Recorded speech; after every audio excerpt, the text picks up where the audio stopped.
নেত্রকোনা থেকে নেপাল জীবনের প্রতিটা সেকেন্ড উপভোগ করা মানুষটার নাম রিপন মিয়া। জীবন যে নাটকের চেয়েও নাটকীয়, কাঠমিস্ত্রি থেকে কন্টেন্ট ক্রিয়েটর হওয়া রিপন মিয়া তার বাস্তব উদাহরণ। রিপন মিয়ার ভাষায় বললে এটাই বাস্তব। I love you. কোনো চাকচিক্যতা নেই, সরলতাই তার একমাত্র পুঁজি। সস্তা কন্টেন্টের ভিড়ে রিপনের ভিডিওগুলো মানুষকে আনন্দ দেয়, যেখানে থাকে না জোর করে হাসানোর প্রচেষ্টা, থাকে না অতিরঞ্জিত বা মশলাদার কথার ছড়াছড়ি। ঠিক এ কারণে তার ভুলভাল ইংরেজিও মানুষ গ্রহণ করে। হাই ফ্রেন্ড, তোমরা সবাই ভালো আছো?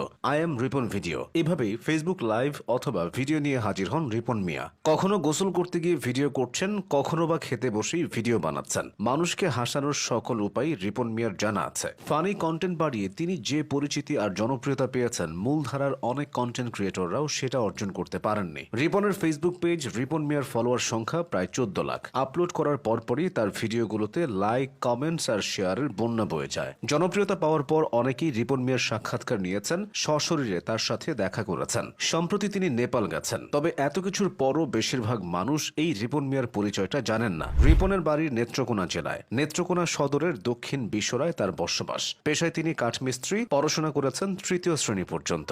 2016 সালে কৈশোর বয়সে একটি প্রেমের সম্পর্ক ভাঙে তার। একটা সময় আসবাবপত্র তৈরির দোকানেও কাজ করেছেন। সেই কাজের ফাঁকে ফাঁকে মোবাইলে ফেসবুক দেখতেন। বুঝে উঠতে পারতেন না আসলে ফেসবুকে কি লেখা রয়েছে। 2019 সালের কথা। সে বছর ঈদে তিনি একটি ভিডিও বানিয়ে ফেসবুকে আপলোড করেন। সেই ভিডিওতে নিজের বাসায় বন্ধুদের ঈদের দাওয়াত দিয়েছিলেন। ভিডিওটি হাসি ঠাট্টায় সোশ্যাল মিডিয়াতে ছড়িয়ে পড়ে। অনেকেই সেটি শেয়ার করে বন্ধুদের সাথে খুনসুটি করে। এরপরই রিপন মিয়া পরিচিত হয়ে ওঠেন। তার গ্রামের কয়েকজন মিলে তাকে একটি পেজও খুলে দেয়। প্রথম সে পেজটা তারাই চালাতেন, আর রিপন মাঝে মধ্যে নিজের ভিডিও আপলোড করতেন। কথায় কথায় আই এম রিপন ভিডিও বলায় রিপন মিয়ার নামটা হয়ে যায় রিপন ভিডিও। এভাবেই সোশ্যাল মিডিয়ার জনপ্রিয় মুখ হয়ে যান তিনি। তবে পরিচিতি পাওয়ার পরও তার জীবনযাপন বদলায়নি। একটা সময় দিন এনে দিন খেয়েছেন, পরিবার নিয়ে সীমাহীন কষ্ট করেছেন। করোনার আগ মুহূর্তেও সবকিছু ঠিকঠাক চলছিল। তবে করোনার সময় চরম দুর্দিনে পড়েন রিপন মিয়া। করোনাকালীন দীর্ঘ সময়ে অন্যান্য কাজের মতো বন্ধ ছিল কাঠমিস্ত্রির কাজ। 6-7 মাস ধরে কাজ বন্ধ থাকায় রিপনের ঘরে খাবারের সংকট দেখা দেয়। সে সময় এক ভিডিও বার্তায় এমন দৃশ্য দেখিয়েছিলেন তিনি। ওই ভিডিওতে তিনি তার সংসারের ভঙ্গুর অর্থনৈতিক দশার কথা বলেছিলেন।